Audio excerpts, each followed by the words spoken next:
हे गर्ल, जब तू गली में निकलू ना, दिल वो हमारा फुल चार्ज हो जाला। हो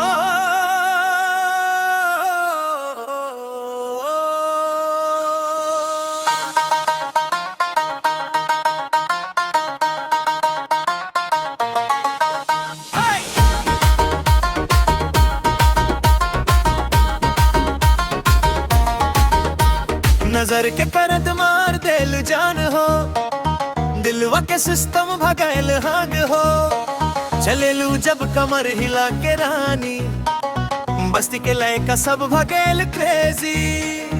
गोरा गोरा गाल पे चमके लाइट देखी के तोरा के उड़ जाए माइंड, टिकुली चमके जैसे मॉर्निंग स्टार। तोहरे पीछे घूमेला पूरा बाजार। अरे है रे सजनी का जादू चला ले लू, एक मुस्कान पा दिलवा चुरा ले लू। नजर के करन पा लगावेलू, जब रात भर सपना में आवेलू तब ओ दिलवा के डीजे बजादा, प्यार के वॉल्यूम बढ़ादा। तोरे बिना सुना सुना लागे, आजा जान गले लगादा।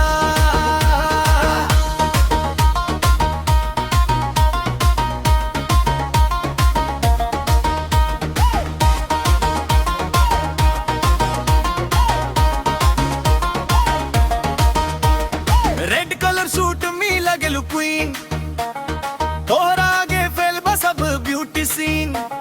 चलेलू जब मार्केट में स्टाइल बना के, लइका लोग सेल्फी मांगे लाइन लगा के। लिपस्टिक के रंगवा गुलाब जैसा, बोली मधुर बशरब जैसा। आँखियां में तो हर बार लग नशा, देखते ही हो जाला प्यार के भसा। तू ही मॉर्निंग तू ही नाइट बा, दिल के हर एक फीलिंग राइट बा। साथ मिले तो दुनिया जीत जाई, प्यार के कहानी हिट हो जाई। अरे हाय रे सजनी का जादू चला वेलू, एक मुस्कान पे दिलवा चुरा ले लू।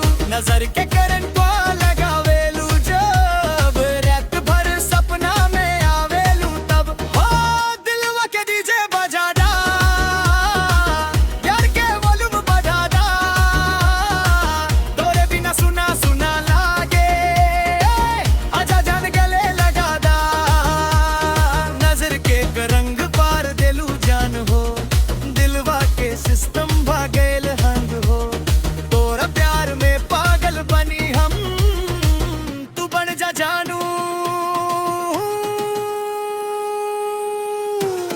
हम बनी सनम, नची सारी